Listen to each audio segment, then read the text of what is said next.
Bonjour à toutes et à tous et bienvenue dans ce temps d'enseignement biblique qui va porter notamment sur les ministères. Qu'est-ce qu'on doit comprendre derrière le mot ministère? Nous allons évoquer également durant ce temps d'enseignement qui va se dérouler sur plusieurs vidéos. Il y aura plusieurs parties. Qu'est-ce qu'on doit comprendre des différents ministères? Qu'est-ce qu'on doit comprendre des dons du ministère? Quelle est la différence? Qu'est-ce qu'on doit comprendre des dons que Dieu a donnés aux uns et aux autres par son esprit et l'exercice des dons spirituels? Alors, dans ce temps d'approfondissement biblique, je vous propose, si vous le souhaitez, bien entendu, et si vous avez des questions, de pouvoir me les envoyer, soit en flashant le QR code qui s'affiche à l'écran et qui va sûrement s'afficher au fur et à mesure de la vidéo, ou d'aller dans la description de cette vidéo et de cliquer sur le lien « J'ai une question » de façon à envoyer votre question et que je puisse en prendre connaissance par la suite et y répondre.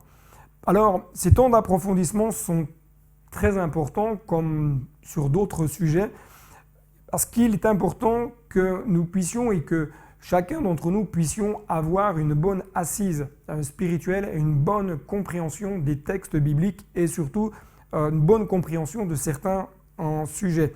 L'objectif est de vous permettre, et en tout cas de permettre au plus grand nombre, d'avoir un élargissement de la compréhension de ces sujets qui sont parfois un petit peu épineux.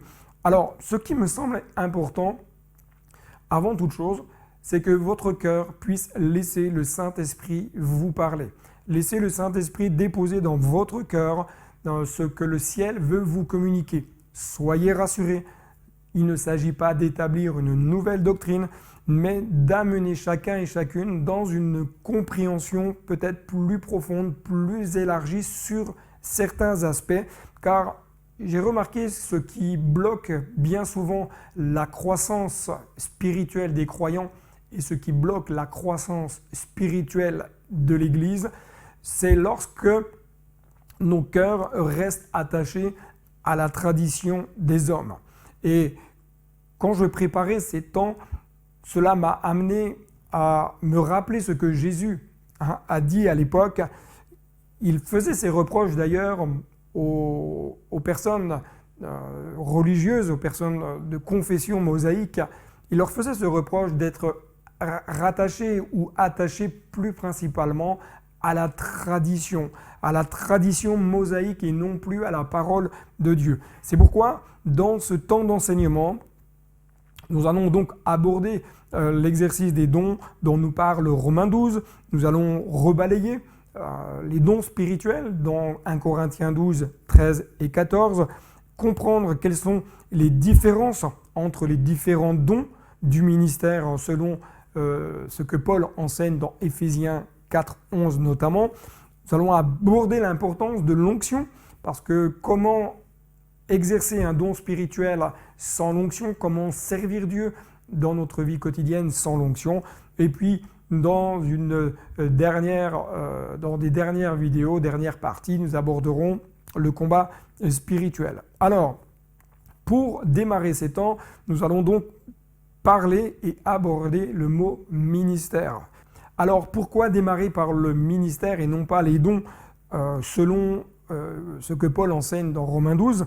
Parce que il me semble important de rappeler que chaque croyant est appelé à être un disciple de Jésus qui exerce un ministère dans son quotidien, qui exerce un service pour Dieu, qui exerce une fonction au sein de son église locale, en vue de quoi? En vue de l'édification de tous. Dieu ne donne pas un don, Dieu ne nous appelle pas à le servir pour notre propre vie personnelle. Lorsque Dieu nous communique une qualification, lorsque Dieu nous communique un don, un talent, c'est pour que celui-ci soit mis au service de l'autre, au service de ceux qui sont autour de nous, au service de l'église locale dans laquelle Dieu nous a placés. Bien entendu, il y a certains dons, certaines fonctions qui peuvent s'exercer également en dehors de l'église. Il y a des personnes qui ont reçu ont certains dons, certains talents qu'ils vont pouvoir exercer dans leur entreprise, qu'ils vont pouvoir exercer au travers d'une association, au travers d'une commune, au travers d'un mandat au niveau politique. Dieu donne des dons et des talents. Lisons ensemble ce que Paul enseigne à Timothée au chapitre 3, verset 10.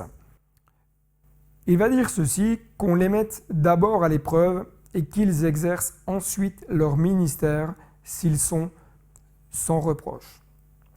Avant d'entrer dans le vif du sujet de ce verset, j'aimerais juste rappeler que le mot ministère nous vient du grec diakonéo. Et dans le grec, littéralement, le mot ministère veut dire servir, assister, c'est une aide, on accomplit quelque chose, on prend soin, on rend des services, on est des dispensateurs. Il y a quelques années, dans l'église où j'étais, le mot ministère était quelque part un peu un mot effrayant parce que lorsque nous parlions de ministère, nous en faisions un raccourci en disant le mot ministère égale pasteur, évangéliste, etc., etc.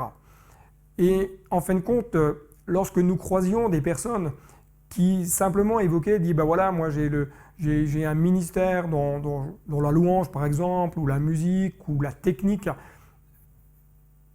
il y avait comme une forme de réticence et une forme d'incompréhension parce que le mot ministère était simplement juste pris pour un registre, c'est-à-dire un registre ministériel, un registre pastoral.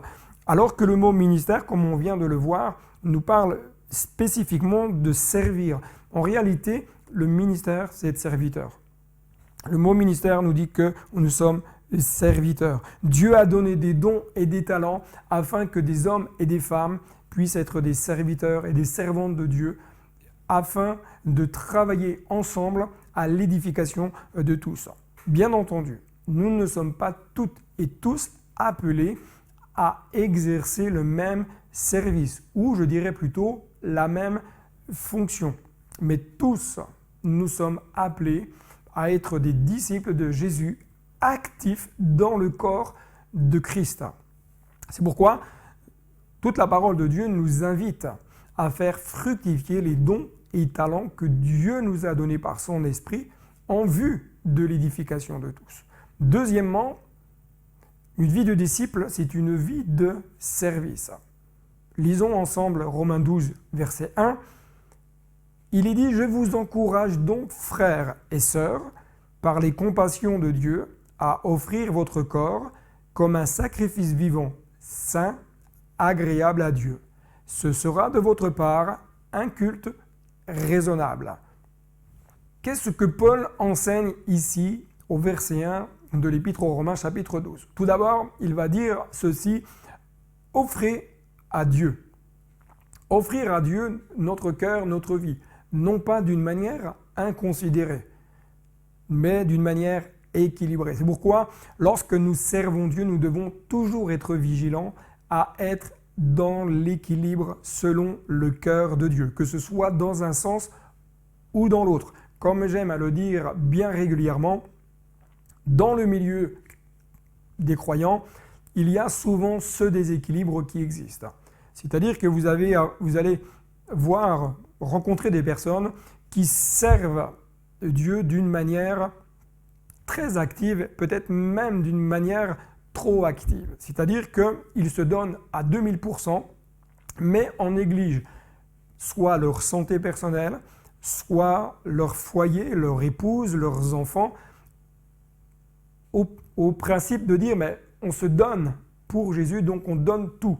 Et puis vous avez l'autre penchant qui est un autre déséquilibre, c'est de dire Dieu nous demande d'être dans l'équilibre, alors du coup, je prends soin de ma famille, je prends soin de mes enfants, je prends soin de mon travail, je prends soin de ma maison, et puis je servirai Dieu s'il me reste du temps. Bien entendu, ce sont deux extrêmes que je prends volontairement pour exemple, mais de dire quelle est la pensée de Dieu dans ce registre-là. Dieu nous appelle à exercer une fonction dans l'équilibre. C'est-à-dire que Dieu nous demande de prendre soin, bien entendu, de notre santé, prendre soin de notre foyer, de notre épouse, de nos enfants, de ce que Dieu nous a confié, mais également, il nous demande d'être actifs pour son royaume. Pour cela que Paul veut dire « offrez à Dieu. Toujours placer Dieu en tête de tout, la famille et ensuite l'Église. Quand il y a l'harmonie dans le couple, lorsqu'il y a l'harmonie dans le foyer et que nous sommes en accord, que nous sommes dans une même direction, dans une même pensée et dans une même vision, nous pouvons ensemble dans le couple alors servir Dieu, se donner à Dieu dans ce que Dieu nous a donné et de rester dans le registre que Dieu nous a donné. Deuxièmement, Paul va dire qu'il y aura quelque part toujours un prix à payer. Il y a toujours un prix pour servir Dieu. Toute la Bible nous montre qu'il y a un prix à payer. Jésus a payé le plus grand des prix et si nous ne sommes pas prêts à payer le prix pour la fonction dans laquelle Dieu nous demande de le servir, nous ne sommes peut-être pas prêts à nous engager plus loin. C'est important de bien prendre cela en considération.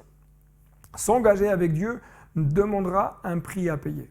S'engager avec Dieu nous demande un prix qui est à donner. Lorsque nous rentrons dans un ministère, dans un service, comprenez bien, je ne parle pas des ministères selon Éphésiens 4, 11, qui parle d'apôtres, de prophètes, d'évangélistes, de pasteurs, d'enseignants. Je parle de service, de fonction. Si nous ne sommes pas prêts à rentrer dans cette fonction, nous ne sommes pas prêts totalement à faire ce que Dieu veut. Mais il y a un prix qui est à payer. Un prix qui est à payer par notre temps, un prix qui est à payer par notre consécration, un prix qui peut être à payer par nos finances. C'est pour cela que nous devons veiller à rester toujours dans l'équilibre. Troisièmement, Paul nous enseigne d'offrir à Dieu, mais d'une manière considérée comme un culte raisonnable. Offrir à Dieu nos vies de manière considérée comme étant un culte raisonnable. Regardez ce que simplement Paul enseigne, chapitre 6, verset 13 de l'Épître aux Romains. Ne mettez plus vos membres au service du péché. C'est-à-dire qu'il y a un choix.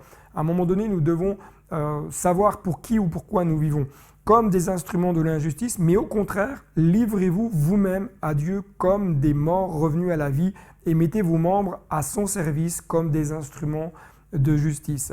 Au verset 16 du même chapitre, il est dit « Ne savez-vous pas que si vous vous livrez à quelqu'un comme esclave pour lui obéir, vous êtes les esclaves du maître, à qui vous obéissez, soit du péché qui conduit à la mort, soit de l'obéissance qui conduit à la justice. » Vous pourrez lire également le verset 19.